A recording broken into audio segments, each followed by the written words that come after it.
Bonjour les amis, ça fait un petit moment que j'ai envie de vous la faire, celle-là, cette vidéo. Je vous avais dit qu'elle était prévue pour hier, et puis il y a eu Barnier, mais je vous la fais maintenant, et c'est bien parce qu'il y a des petits trucs en plus, donc je vais vous parler de l'ensemble de mes aventures judiciaires et policières, on va le dire comme ça, depuis début 2024. Alors on va faire du plus récent au plus ancien, et je vous avoue que je me gratte la tête en me disant, est-ce que c'est moi qui attire la poisse? Est-ce que je le cherche? Est-ce que je suis un affreux provocateur? Est-ce que je suis un mauvais citoyen? Ou bien est-ce finalement que je vis dans un pays qui est devenu invivable pour des gens à peu près normaux comme moi? Alors je vous raconte, hein, je sors d'un périple de 2500 km dans toute la France et tout. Je sais, c'est pas bien pour la planète, je sais, je le ferai plus.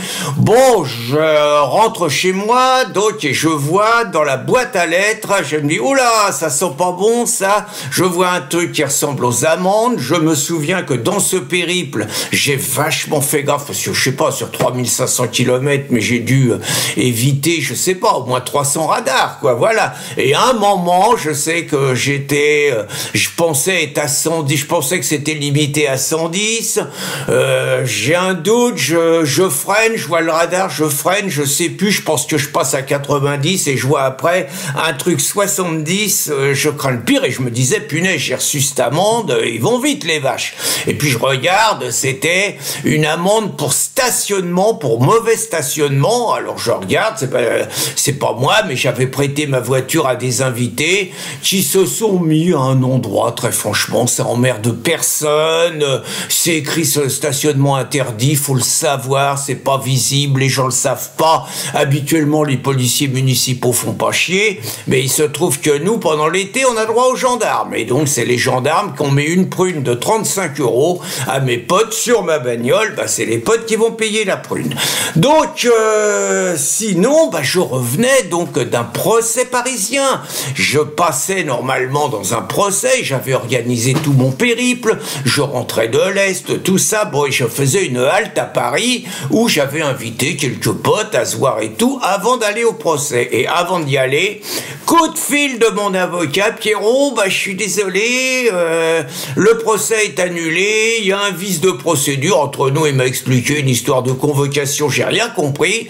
Toujours est-il que ce que je sais, c'est que je suis allé à Paris pour rien, hein, voilà, c'est pas la première fois, mais ça finit par agacer sur le fonctionnement de la justice. Et certes, j'ai revu des copains, ça a fait plaisir et tout ça, ok, oui, mais c'est quand même un peu irritant, d'autant plus que j'ai découvert le pari de la dingo pendant les Jeux paralympiques. Je vous mens pas, j'ai fait un trajet de 400 km.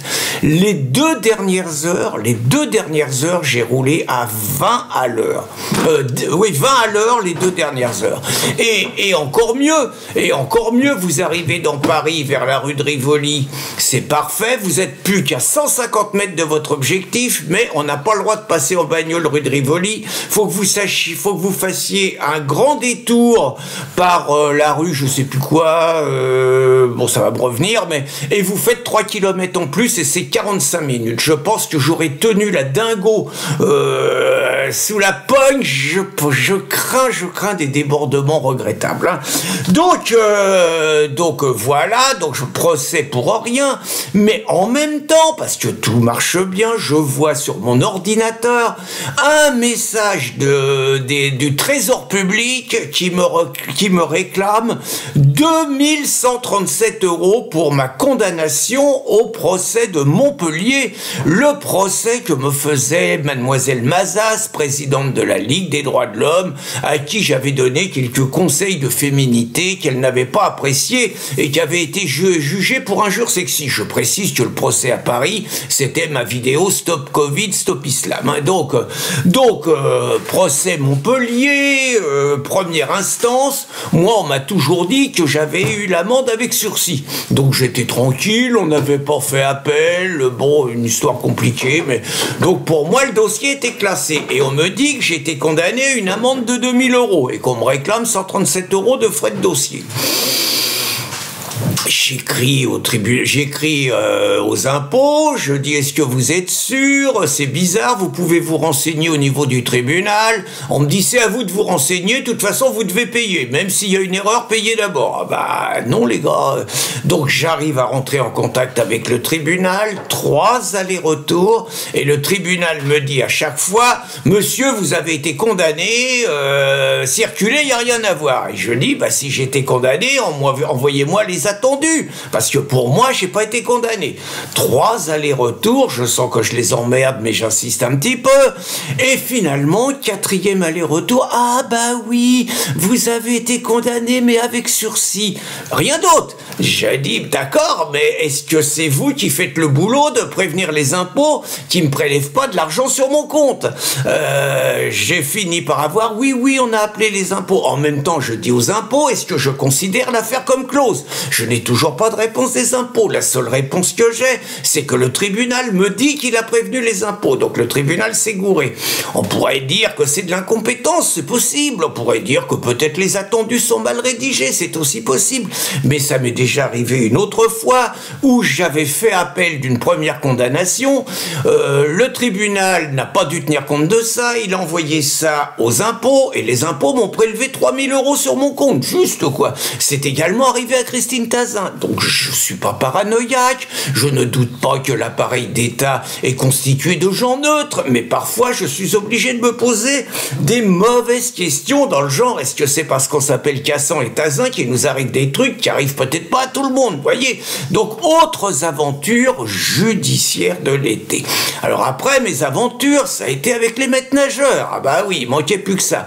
Je me baigne tous les jours, même quand il fait froid, je crois connaître parfaitement les lieux où je me baigne, personne m'emmerde, il n'y a pas de surveillance et je suis toujours vivant. Et là, il se trouve que pendant les 2 mois de l'été, ils nous collent des sauveteurs, maîtres nageurs et tout, qui ont décidé, eux, de veiller sur notre sécurité, de faire notre bien contre nous et tout. Et donc, résultat, ces bourricots entreprennent de nous mettre un drapeau rouge nous interdisant de nous baigner à partir de 18 h de temps en temps, sous prétexte que la mer est haute, et une barrière pour nous empêcher d'aller sur la plage sous prétexte qu'on pourrait prendre une pierre sur la gueule. C'est exactement ça, hein. Bon, évidemment, un Cassan, on lui dit pas de sortir de la flotte comme ça sur un coup de sifflet, ça peut pas marcher. Donc, je vous dis pas les embrouilles, j'étais avec mon petit-fils, il y a eu 3 ou 4 accrochages avec eux, et finalement, ils m'ont appelé la police. La police sur une plage pour me faire sortir de la flotte. Enfin bon, et on m'a pas fait sortir de l'eau, hein, faut pas exagérer, d'autant moins que, bon, je connais un tout petit peu les policiers à qui j'ai été confronté. On continue mes aventures.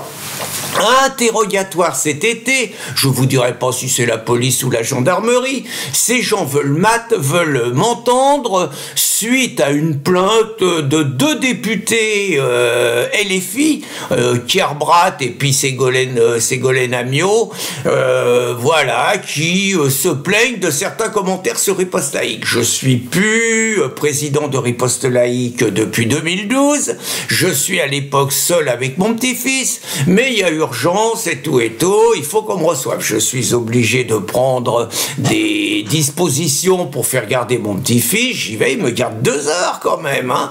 Il me garde 2 heures, bon, je rentre en plein pendant mes vacances quand même, hein. Donc je rentre, le lendemain, un coup de fil, assez embêtant, faut que vous reveniez, j'ai oublié de vous faire signer ça. Je dis, bah, si vous avez fait une connerie, c'est vous qui revenez, hein. Moi, je reviens plus, donc obligé d'attendre, le mec revient, signature et tout, les aventures continuent. Alors, je vous avais raconté également en avril ou mai, je crois que c'était mai, peut-être mai ou juin, je finis par plus savoir, hein. Donc, j'emmène Christine à la gare, et il y a des travaux partout, c'est à Vannes, hein. Il y a des travaux partout, c'est un bordel depuis 1 an, et je la laisse, je repars, je suis arrêté 200 mètres plus loin 200 mètres plus loin devant la gare, et deux policiers municipaux,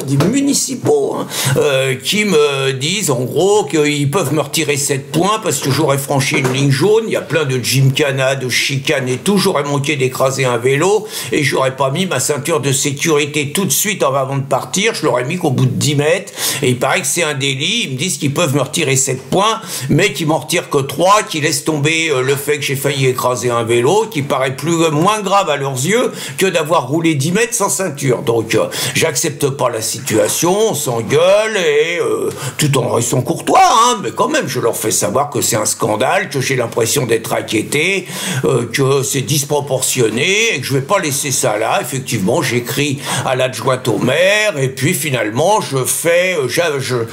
j'appelle un avocat, je mets 600 € sur la table, donc beaucoup plus cher que l'amende que je vais peut-être payer, mais c'est une histoire de principe. Ils veulent me piquer 3 points, donc je décide de me battre. Donc l'affaire est encore en cours. Et puis en avril, je me suis pris, donc ceux qui me suivent le savent, une perquisition policière. C'est la deuxième de ma carrière. 3 vaillants policiers qui viennent, qui me prennent à l'improviste évidemment, qui me barbotent 2 ordinateurs, qui me barbotent mon téléphone portable et qui m'interrogent pendant 2 heures sur des histoires complètement à la mort moelle-neu. C'est lié en plus à Charles de Massieu, tout ça. Enfin, ils pensent que c'est moi qui menace de mort un juge, parce qu'il y a des Russes qui menacent de mort un juge depuis la Russie. Enfin, bon, résultat, ça me tombe dessus, je me fais barboter 2 ordinateurs et un téléphone. Alors, je vous raconte ça pas pour pleurer, hein. Moi, c'est pas comme la gauche qui pleurniche parce qu'ils sont pas à Matignon. Moi, je suis pas un mec Kleenex. Je pleure pas, j'assume ce que je fais, j'assume mes combats. Je sais que je suis pas forcément le Français moyen, mais je pense qu'il m'arrive des choses quand même qui arrivent à beaucoup de Français moyens. Et tout ça, donc j'ai voulu, pas pour me mettre en avant, c'est pas le genre de la maison, mais vous raconter l'ensemble de ces anecdotes pour vous montrer quand même la réalité dans laquelle une personne comme moi, mais beaucoup d'autres personnes, la réalité du quotidien qui est le nôtre dans la France de Macron, où vous avez un appareil d'État qui soit policier ou judiciaire, ce qui ne signifie pas que tous les policiers, que tous les juges sont des salauds, des pourris, tout ça, je ne dis pas ça, mais je dis en tout cas que l'appareil d'État est utilisé pour persécuter les Français, et encore plus les Français qui défendent leur pays. Voilà, j'avais envie de partager ces moments avec vous. Bonne journée les amis.